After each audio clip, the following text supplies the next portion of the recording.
चलो शुरू करें वो कहानी फिर से शुरू होने वाली है, जिसमें हमारे बीच में है वनीता चौधरी शाह मैम। तो आपका बहुत बहुत स्वागत है, अभिनंदन है, और हम बहुत शुक्रगुजार हैं कि हमें मैम के साथ ये स्टोरी टेलिंग सुनने का मौका मिला। थैंक यू, शुक्रिया फॉर कमिंग हियर। कितना मुश्किल है, कितना मुश्किल है। शब्दों को शब्द चाहिए, शब्दों को शब्द चाहिए, रिक्तता नहीं।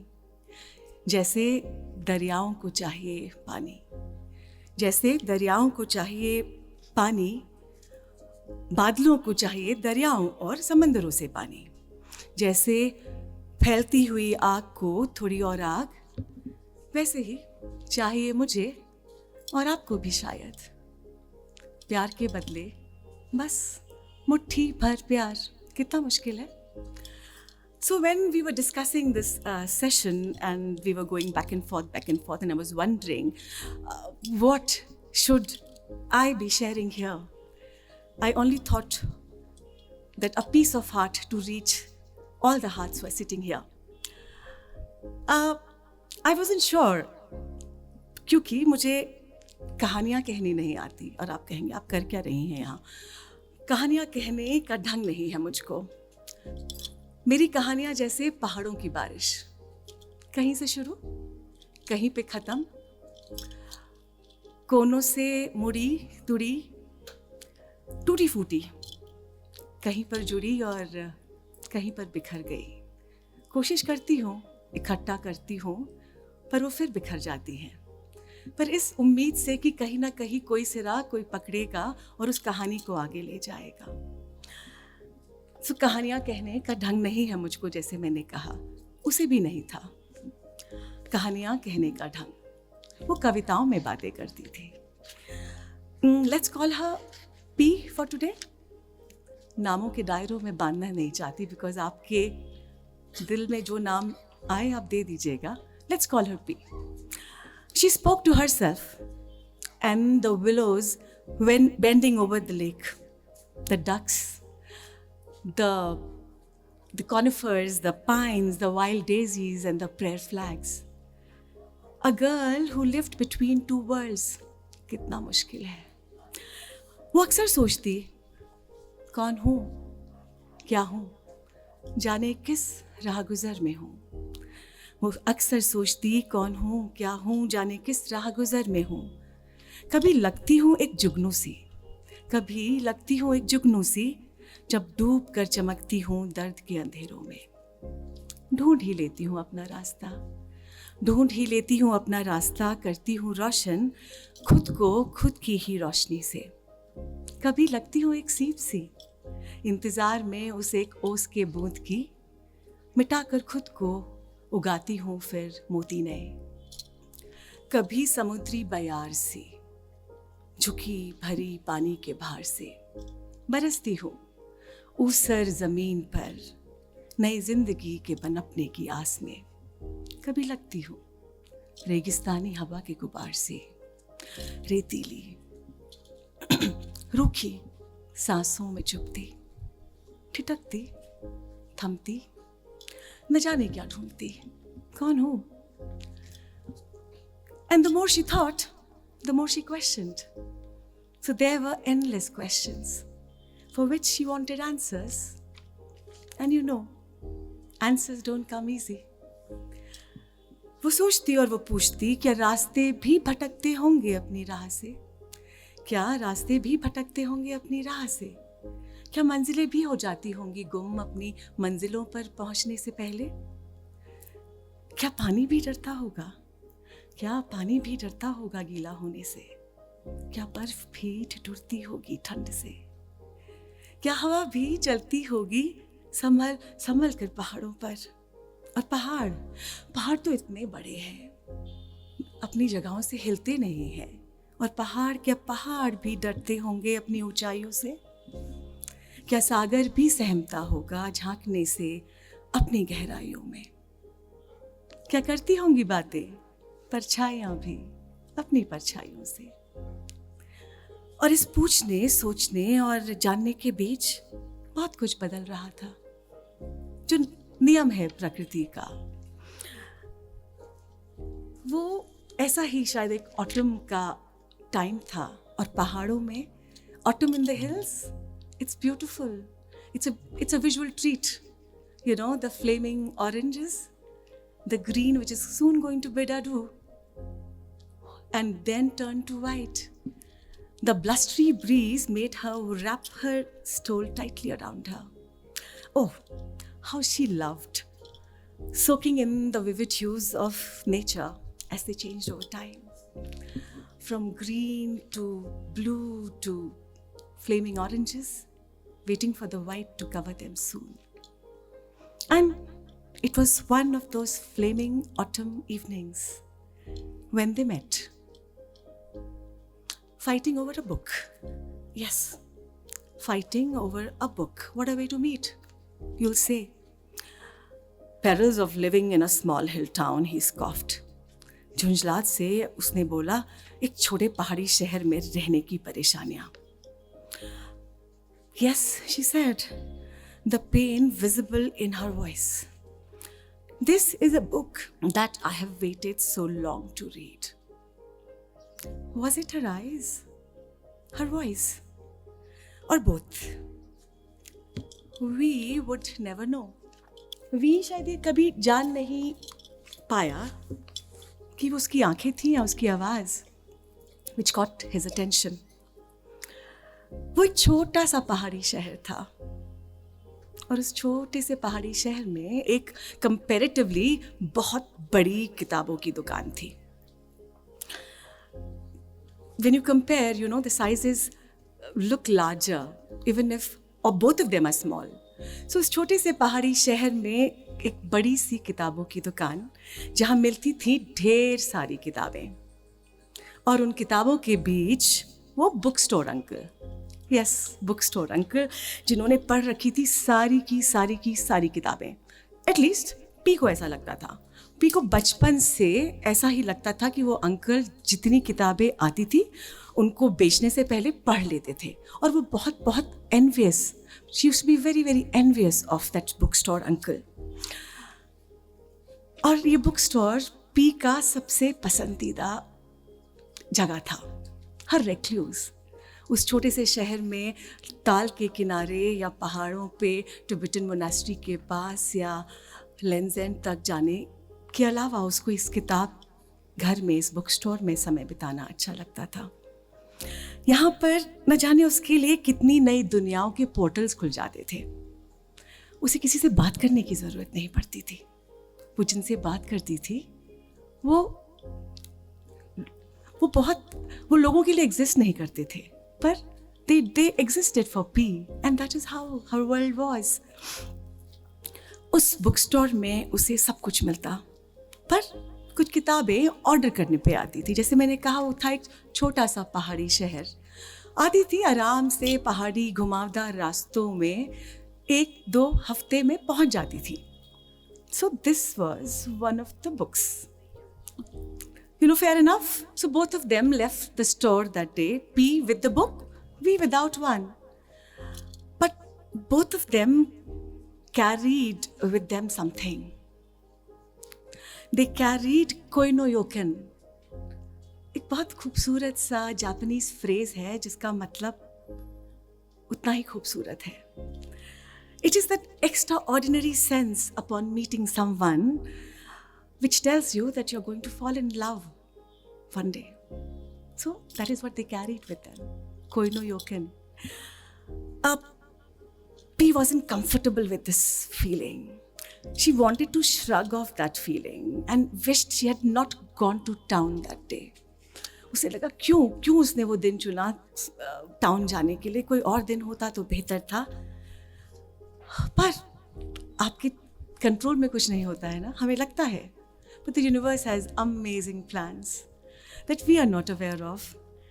ये वही कुछ, ऐसा ही कुछ एक प्लान था शायद. Her days were filled with an unexplained haze, वो थी और नहीं भी शायद, हर स्टबन थॉट्स, बहुत ज़िद्दी से ख्याल जो गोल गोल गोल उसके सर के चारों तरफ घूमते रहते. सो दो stubborn thoughts pivoted around that strange evening. वो बार बार घूम घूम के उस शाम के बारे में सोचती. वो सोचती कि मैं क्यों नहीं सोचती. वो बहुत झुंझलाती और चिढ़ती अपने आप से. वो सोचती कि मैं क्यों नहीं सोचती परमाणु विज्ञान या जेनेटिक साइंस के बारे में. कितने अमेजिंग इम्पॉर्टेंट मसले हैं दुनिया में सोचने के लिए. वो सोचती कि मैं क्यों नहीं सोचती परमाणु विज्ञान या जेनेटिक साइंस के बारे में, या क्यों नहीं गिनती धरती के लिए गए चक्कर सूर्य के चारों तरफ, या क्यों नहीं जानना चाहती इस ब्रह्मांड में तैरते हुए उन असंख्य सौर मंडलों के बारे में. सोचती हूँ कि मैं क्यों सोचती हूँ. सोचती हूँ कि मैं क्यों सोचती हूँ उसके बारे में जो पता नहीं सुबह उठता है तो जाने क्या सोचता है. चाय न जाने कैसी पसंद करता है, पसंद करता भी है या नहीं पता नहीं. किताबें पढ़ता है या अखबार. फूल पसंद होंगे उसे, वसंत का इंतजार करता होगा या सावन के मेघों का. अनंत आकाश को ताकता होगा या कभी अपने अतीत में भी झांकता होगा. और फिर सोचती, इन सब के बीच क्या वो मुझको सोचता होगा. इन सब के बीच क्या वो मुझको सोचता होगा. And we, poor we, seriously poor we, he kept coming back to that small hill town. वो वापस जब भी उसको मौका मिलता वो उस छोटे पहाड़ी शहर में वापस आता. और आपको पता है कहाँ जाता, उस बुक स्टोर पे. So he kept going back to that book store. The bookstore uncle, someone who was loved by P. That bookstore uncle is an amazing man. The bookstore uncle, yes, he had read books, innumerable books, because P को ये विश्वास था. और उन्होंने साथ में किताबों के इंसान भी पढ़े थे. And he had also read people. तो उन्होंने अपने नाक के ब्रिज पे अपना चश्मा बैलेंस किया और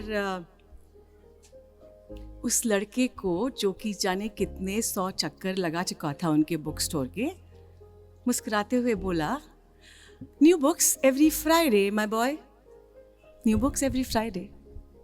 the book store uncle said with a twinkle in his eyes. पेड़ एक दूसरे को थामे खड़े थे, as if in a huddle. एक झुंड बना के. कभी नोटिस करिएगा, स्पेशली विंटर्स में ऐसा लगता है पेड़ एक दूसरे के बाहें थामे एक साथ जो दिन में उन्होंने देखा होता है इंसानों के चक्कर बातें कर रहे होते हैं. सिर्फ हम नहीं हैं जो दरियाओं और समंदरों और पहाड़ों के बारे में बातें करते, वो भी हमारे बारे में बातें करते हैं. और सूरज एक छोटे से बच्चे की नारंगी टॉफी जैसा चिपका हुआ था आकाश में.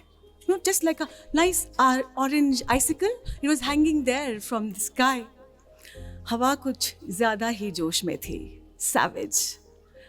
If you've been in the mountains during the onset of winters, यहाँ से वहाँ भागते हुए झील को अंदर तक थरथरा रही थी. On that frozen Friday afternoon, on that frozen Friday afternoon, inside that warm bookstore, they met again. P and V, yes, they met again and again and again. It is you, he would say. वो कहता, ये तुम हो. No, not me, वो कहती. It is the mountains, she would say. तुम हर बार यही कहती हो. वी कुछ झुंझलाता हुआ कहता. वो मुस्कुराती और कहती, लुक अवे, ये मत कहना मैंने तुम्हें नहीं बोला था. Look away, she would say, when the mountains call to you. Don't pay heed, ध्यान मत देना उनकी आवाज को. Don't pay heed when you hear them whisper. You ask me why? Well, I also know, ये भी जानती हूँ deep down, you shall never regret. इस चीज़ का अफसोस नहीं होगा तुम्हें कभी, मेरी बात नहीं मानने का अफसोस नहीं होगा, क्योंकि well, I also know you shall never regret that you did not comply. Mountains are possessive beings. Mountains like witches capture your soul. हम सब ने कहानियाँ सुनी है ना, आचरियों की, परियों की, जो पहाड़ों में यहाँ से वहाँ जाती हैं बर्फ़ गिरने से पहले या वसंत के आने से पहले. तो वो कहती है mountains are possessive beings. Mountains like witches capture your soul. They scatter your soul dust around. वो तुम्हारे आत्मा के सुंदर सी डस्ट फैला देती है. They scatter your soul dust around on the conifers, streams, waterfalls and clouds. और तुम, and you in all your blood, bones and mind, keep coming back. Keep coming back to gather what was left behind. Mountains are possessive beings. This is what she told him repeatedly. This is what she told him, but he refused to believe her. वो मानने को तैयार नहीं था जो P उसको बता रही थी, but he refused to believe her the way P refused to believe that her inside world and the outside world was soon going to collide. तो एक बिग बैंग हुआ था जब ये सृष्टि शुरू हुई थी. तो पी ये मानने को तैयार नहीं थी कि उसकी भीतर की दुनिया और बाहर की दुनिया एक दिन बहुत जोर से टकराएंगे. The outside world had rules. Simple. Be in line. Expectations and norms. You know, a rule book. Be said the outside world. Be precise. तोल के बोलो. Be pragmatic. Practical बनो. फायदा नहीं है तो अपना रास्ता. Be validated. जब तक 5 लोग तुमको ये ना कहें कि वाह, वाकई तुम में कुछ बात है, तब तक तुम में कुछ बात नहीं. Be regular. Don't stick out like a sore thumb. ये बहुत बड़ा द्वंद्व था, पर जो पी के अंदर हो रहा था उसे लग रहा था वो उसको ओवरपावर कर रहा है. And then the way it happens with all of us. It has been happening and it shall continue to happen in pursuit of life. Wow, I love this word called life. जिंदगी हो जाती है, कुछ हो जाता है हमारे साथ और फिर हम उसको मुड़ के देखते हैं तो उसको बोलते हैं जिंदगी. All right. And then the way it happens. तो इन परसूट ऑफ लाइफ अब पी के कमरे की खिड़की से ना पेड़ दिखते, ना पहाड़ और ना झरने, पर प्रेम था. और प्रेम सब कुछ पार कर सकता है, ऐसा पी का मानना था. It had been an overwhelming week at work for both P and we. Especially for we, promotion, extra responsibilities और बहुत कुछ. बहुत आगे जाना है ना. आप एक ज़िंदगी क्रिएट कर रहे हैं अपने लिए और उनके लिए जिनको आप शायद एक अच्छी ज़िंदगी देना चाहते हैं. सो मौसम विभाग के अनुसार according to the met department monsoon शहर में आ चुका था, पर पी को नज़र नहीं आता बिकॉज बादल आते और धप्पा बोलकर चले जाते थे और वो बहुत याद करती. बहुत दिनों के बाद उस दिन पी और वी दोनों ने खाना साथ खाया और पी ना चाहकर भी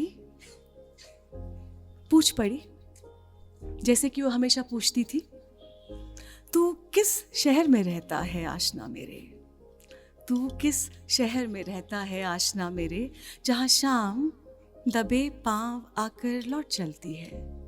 तू किस शहर में रहता है आशना मेरे, जहाँ शाम दबे पांव आकर लौट चलती है. है रोशनियों की चकाचौंध इतनी, है रोशनियों की चकाचौंध इतनी, पर न जाने क्यों, पर न जाने क्यों जुगनुओं की कमी खलती है. है रोशनियों की चकाचौंध इतनी, पर न जाने क्यों जुगनुओं की कमी खलती है. वी अपनी धुन में खाना खाता. पी ने दोबारा बोला, तुम्हें याद है पहाड़ों की बारिश, वो लुक्का छुपी खेलते बादल and those emerald fiddle head ferns, लिंगुड़ा बोलते हैं उसको. I am sure I love them. So वो फिडल हेडफोन्स, बड़ा फैंसी सा नाम है पर मुझे अच्छा लगता है, fiddle headphones. I miss those fiddle headphones. उसने सर उठाया. तुम हमेशा कविताओं में बातें करती हो. Do you always speak in words? P. V की आवाज में थोड़ी झुंझलाहट थी. पी उससे अनभिज्ञ थी, या वो शायद she did not want that irritation to touch her. Poetry has always held an unexplained duande for me. Duande. Yes, it means a kind of charm, a spell in Spanish. उसने बोला. कितना मुश्किल है, कितना मुश्किल है, वो कहता. क्या? तुम्हारी कविताओं जैसी बातें समझना. कविताएं समझने के लिए नहीं होती. वो मुस्कुराती. कविताएं समझने के लिए नहीं होती, महसूस करने के लिए होती हैं. और इस कहने और सुनने के बीच कुछ छूटता रहा, कुछ टूटता रहा. बहुत कुछ था जो खोता रहा. बिछी हुई मुट्ठी के बीच से फिसलती हुई रेत की तरह. सो ये नहीं था कि वी के प्यार में कुछ कमी आ गई थी. But like the rest of the world, like the rest of us, in the world outside P's world. P की दुनिया अलग थी ना. बहुत कोशिश कर रही थी वो, और करती रही कि दो दुनियाओं में वो पैर जमा के चल सके, पर कितना मुश्किल है. P had a list of to-do things, boxes to be checked, profits to be added, losses to be aggregated. है ना, यही तो होता है. ऐसे ही तो जीते हैं जिंदगी. Not that she didn't try. She tried. She tried to convince herself that it was the heat, the sweat, the grime, the traffic, the pollution. She kept adding, and she said, no, all those things are playing tricks with her mind. She said, no, it's all well, it's all well. ये pollution ठीक हो जाएगा, ये मौसम बेहतर हो जाएगा, ये traffic कम हो जाएगा, सब ठीक हो जाएगा. कि वो वी जो कर रहा था, क्योंकि सारा समाज उसको यही कहता था, वी जो कर रहा है वो उन दोनों के लिए ही तो कर रहा है. वो एक नई जिंदगी बनाने के लिए ही तो कर रहा है. He was building a life and she had to contribute. She felt guilty. Life. She wondered. Poor thing. She always wondered. She had questions. Life, she wondered. कौन सी life? What about the life lost in building the life? ही जिंदगी जो इस समय हो रही है, उस जिंदगी का क्या? What about the life lost in building one which is yet to happen and not living while it's happening? कौन सी जिंदगी बनाने की कोशिश जो शायद आने वाली थी? आए या ना आए कुछ पता नहीं, और किस रूप में आए वो भी पता नहीं. और उस जिंदगी का क्या जो खो रही थी. उसकी खिड़की के बाहर भारी सी दोपहर थकी थकी लेटी थी. हवा शांत थी. उसने अपने भीतर के तूफान की उंगली पकड़ी, उस उम्मीद से कि इस तूफान के गुजर जाने के बाद शायद वो इंद्रधनुष निकले. Another academic year had come to an end. एक साल और आपके स्कूली साल का calendar year. After teary adieus, saying bye-bye, warm hugs and promises to stay in touch. आज के बच्चों को शायद थोड़ा डिफरेंट लगेगा ये. After the 12th graders had left for their respective hometowns. समय का काम है गुजरना, और वो अपना काम बखूबी करता है. उसको किसी को बताने की जरूरत नहीं पड़ती.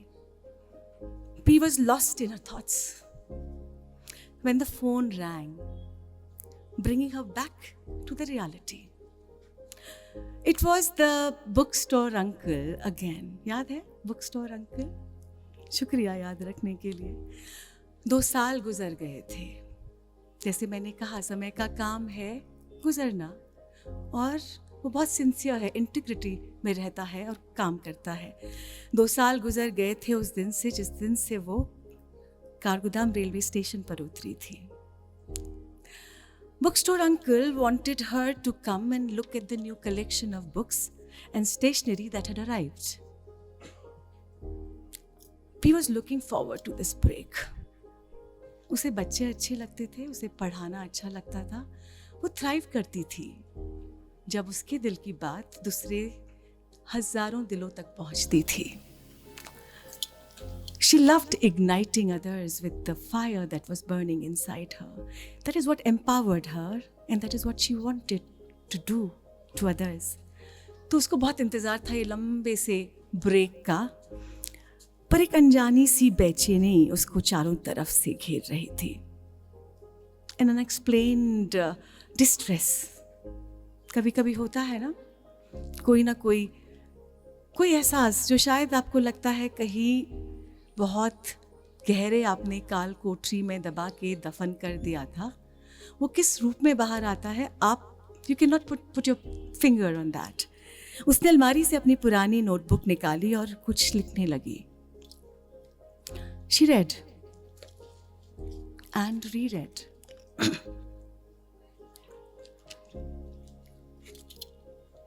उसने पढ़ा और फिर दोबारा पढ़ा जो वो लिख रही थी और वो सोचने लगी. And she wondered where the thoughts had come from, how the words appeared after a long hibernation. बहुत मुद्दतों के बाद, एक लंबी गहरी नींद के बाद जैसे वो शब्द अपने आप से कागज पे उतर रहे थे. It's a long night, उसने लिखा था. It is a long night. Moon yearns for some warmth. Wind on tiptoes steals a little dance, swirls a lonely leaf and departs. The chill grows and I wonder if it is the earth or my heart that grows cold. Something stirs, rakes fallen leaves off my chest. Hush, it doesn't. Sets memories in a whirlwind instead. Tucked in a corner, a part of you comes undone. Remnants of the fire that singed our souls flickers. My love, like burnt embers, glows. सोचती हूँ अक्सर, वो लिखती रही उस रात न जाने क्या हुआ था. सोचती हूँ अक्सर क्या तुम भी लेते होगे मेरा नाम अपनी हिचकियों के साथ. सोचती हूँ अक्सर क्या तुम भी लेते होगे मेरा नाम अपनी हिचकियों के साथ. क्या रखी होगी मेरी तस्वीर उन किताबों के बीच? क्या संभाला होगा वो फूल जो गिरा था मेरे बालों से? क्या देखते होगे ख्वाब? क्या देखते होगे ख्वाब खुली आँखों से? क्या पलटते होगे सुनकर मेरी आवाज़ उन ख्वाबों में? सोचती हूँ अक्सर क्या रखा होगा उस दिल में एक कोना मेरे नाम.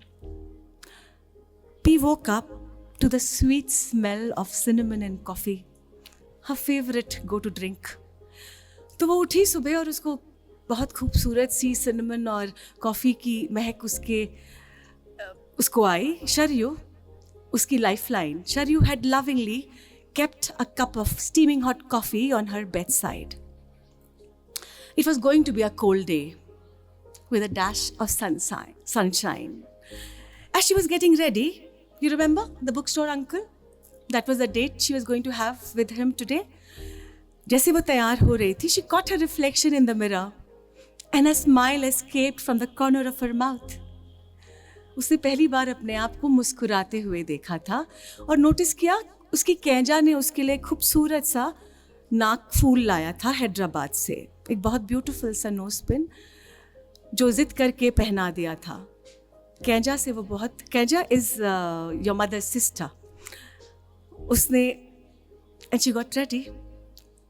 Again the same walk, the leaves, the deodars, the wild flags. Once at the bookstore, P was her old self. ऐसा लगा ही नहीं कि इतना वक्त गुजर गया. वो किताब घर एक जरिया था पी के लिए खुद से मिलने का. वो जादुई रास्ते, वो पोर्टल्स, वो सब अपनी जगह थे. उसे सिर्फ किताबें यहाँ से वहाँ खिसकानी थी.